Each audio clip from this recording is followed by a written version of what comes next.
तो हमारे annual paper होते हैं उसमें एमसीक्यूज़ आते हैं जो कि 45 एमसीक्यूज़ होते हैं और 45 आपके सब्जेक्टिव क्वेश्चंस होते हैं। वो आपके 9 क्वेश्चन होते हैं जो कि सब पार्ट्स में भी हो सकते हैं। टोटल आपका 100 मार्क्स का पेपर होता है और 100 मार्क्स का आपका वाइवा होता है।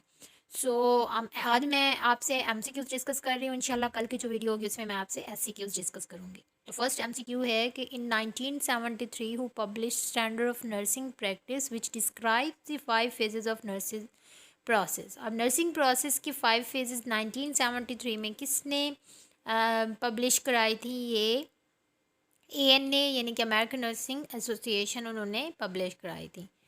उसके बाद नेक्स्ट एमसीक्यू है कि who gave the first term nursing process in which year. अब फर्स्ट वर्ड या फर्स्ट टर्म नर्सिंग प्रोसेस किसने दिया था? ये लीडा हॉल ने दिया था 1955 में। और नेक्स्ट एमसीक्यू इसमें मैं आपको राइट आंसर ही बताती जा रही हूँ, तो बाकी आप इसके देख लीजिएगा। 65 ईयर ओल्ड वुमेन है जिसकी 5 फीट और 3 इंचज़ हैं और उसका वेट 125 पाउंड है, तो इसका बीएमआई क्या होगा?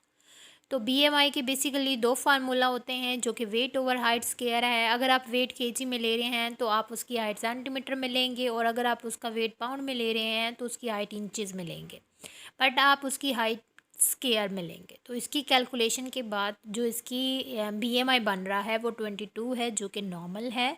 18.5 से 24 तक ये आपका आइडियल बीएमआई होता है। नेक्स्ट एमसीक्यू है कि collaborative interventions are therapies that require.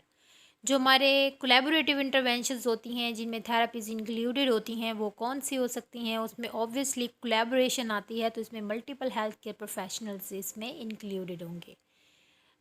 कौन सी ग्रुप ऑफ पेशेंट्स जो हैं वो at least risk for severe injuries related to falls? तो इसमें हमारे यंग अडल्ट जो हैं वो हमारे लीस्ट रिस्क पे हैं, क्योंकि अगर देखा जाए तो अडोलिसेंस स्टेज होती है जिसमें वो बाइकिंग और इस तरह मतलब उनमें वन व्हीलिंग और एक्सीडेंट से आते हैं। ओल्डर अडल्ट के भी फॉल के बाद स्वेयर इंजरीज के खतरा होता है, एट ओल्डर और यंग चिल्ड्रन में भी। जो यंग अडल्ट हैं वो मेच्योर्ड होते हैं और उनका फॉल के बस फिर इंजरीज़ का इतना रिस्क नहीं होता। उसके बाद नेक्स्ट एमसीक्यू है which isn't the category of exercise. तो एक्सरसाइज की जो टाइप्स होती है उसमें आइसोडोनिक, आइसोमेट्रिक, एरोबिक होती है। इसमें आइसोकाइनेटिक तो होती है बट नॉन आइसोकाइनेटिक कोई टाइप नहीं है एक्सरसाइज की। आइसोमेट्रिक एक्सरसाइजेज जो हैं वो आइडियल होती हैं फॉर विच पेशेंट्स, जो mostly long term immobile patients होते हैं उनके लिए आइसोमेट्रिक एक्सरसाइजेज जो हैं वो आइडियल होती हैं, क्योंकि इसमें कोई रेजिस्टेंस नहीं होती, उन्हें ज़्यादा मूवमेंट नहीं करनी पड़ती, तो इस तरह वो अपने हैंड्स के मूवमेंट्स कर सकते हैं without any resistance, any pressure.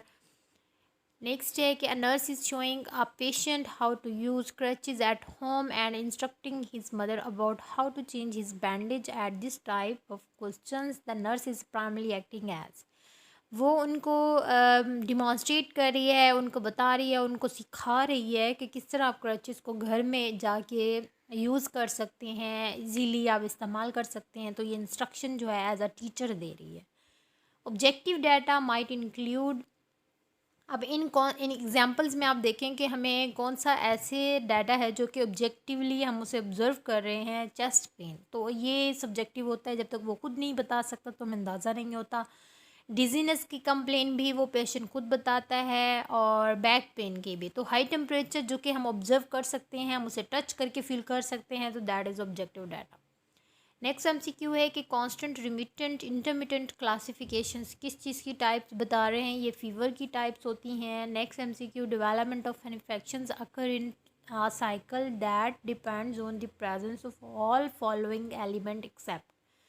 तो इसमें इन्फेक्शन की डेवलपमेंट वो कह रहे हैं इन सारे फेजेस से गुजरेगा, बट इसमें एक फेज जो है वो नहीं होगी। तो कॉजेटिव एजेंट ऑब्वियसली स्प्रेड करता है, सोर्स ऑफ पैथोजन भी और मोड ऑफ ट्रांसमिशन भी, बट हेल्थ केयर प्रोवाइडर अगर देखा जाए तो ये भी उस चैनल में आ जाता है, but that is not the cause of, या फिर कोई भी इन्फेक्शन पर डिपेंड नहीं कर रहा होता। तो health care provide is the last and least pathway to spread an infection. A rise of 1 degree Fahrenheit of temperature will increase the pulse by how many beats per minute? तो 1 degree अगर Fahrenheit की temperature rise होता है तो उसका pulse जो है वो 4 पर मिनट जो है वो इंक्रीज़ होगी। There are many different nursing education programs throughout the world that prepare nurses. Which of these program is type of basic nursing program? तो आप जो रिसेंटली या वैसे अब देखा जा रहा है कि बेसिक नर्सिंग प्रोग्राम जो है वो बैचलर डिग्री प्रोग्राम है, जो कि BSN है, उसी से ही स्टार्ट हुआ है, क्योंकि डिप्लोमा प्रोग्राम आप ख़त्म कर दिया गया।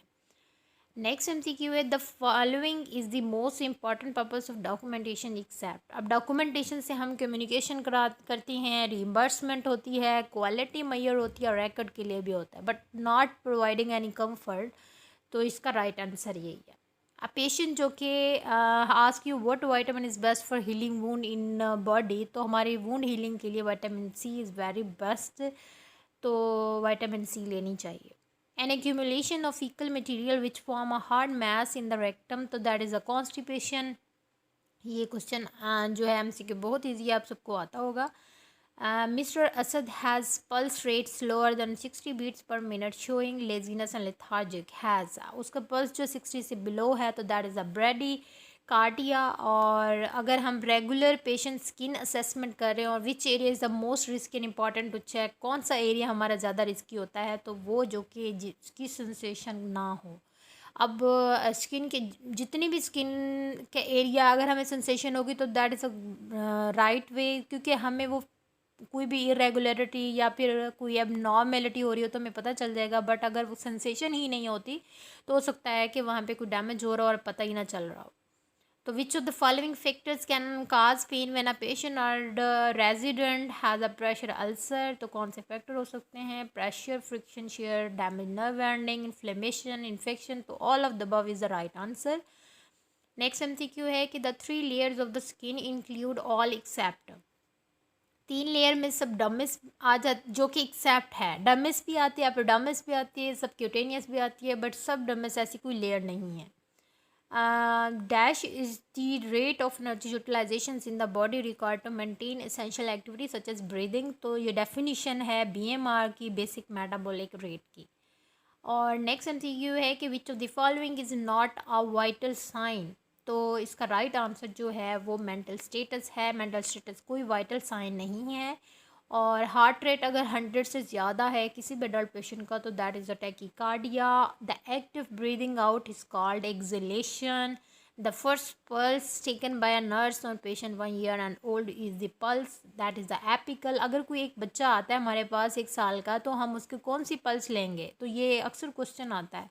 मोस्टली जो प्रेफर किया जाता है वो ब्रेकियल होता है, और अगर पेशेंट सिक है तो कैरोटिड। वैसे मोस्टली बच्चों की कैरोटिड नहीं देखते, ब्रेकियल ही देखते हैं, बट अगर पेशेंट स्टेबल है और इस तरह का कोई, हम एपिकल से उसका चेक करते हैं।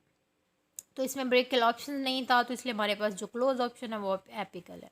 What is a good way to continue the communication, तो active listening is the best way. Communication एक पार्ट है, सॉफ्ट स्किल के नाम से जाना जाता है। How much moderate physical activity does a person need, तो 150 मिनट्स अ वीक। आपने एक हफ्ते में 150 मिनट मस्ट फिजिकल एक्टिविटी में लानी है, तो मॉडरेट में आ जाएगा। Which one is not include in nursing practice, तो प्रमोटिंग अनहेल्दी हैबिट्स जो है आपका नर्सिंग प्रैक्टिस में, बाकी सारे ऑप्शन नर्सिंग प्रैक्टिसेस में आ जाते हैं। How many banner stages of nursing experience, तो 5 बैनर स्टेजेस होती हैं। और नेक्स्ट MCQ है कि एंड्रोगोगी रेफर्स टू, तो एंड्रोगोगी अडल्ट लर्निंग होती है और जीरियाट्रिक जो है वो आपकी ओल्डर अडल्ट स्टडीज़ होती हैं। What did ancient people believe was the cause of disease, तो बहुत पुराने लोग यही समझते कि या कोई बुरा साया है जिसकी वजह से ये बीमारियाँ होती हैं। कि who is the founder of public health nursing, that is Lillian weld. तो ये अपने हमेशा याद रखना है, हमारी पब्लिक हेल्थ नर्सिंग की फाउंडर लिलियन वेल्ड थी। Who established after World War I the frontier nursing service was notable pioneer nurses, तो इसका राइट आंसर आपने अपने कमेंट सेक्शन में देना है। और नेक्स्ट वीडियो इंशाल्लाह मैं नेक्स्ट बहुत जल्दी शेयर करूँगी, और उसके साथ ही SCQ जो कि सॉल्व वो भी शेयर करूँगी। अगर आपको ये वीडियो अच्छी लगे तो लाइक एंड सब्सक्राइब करें। अल्लाह हाफ़िज़।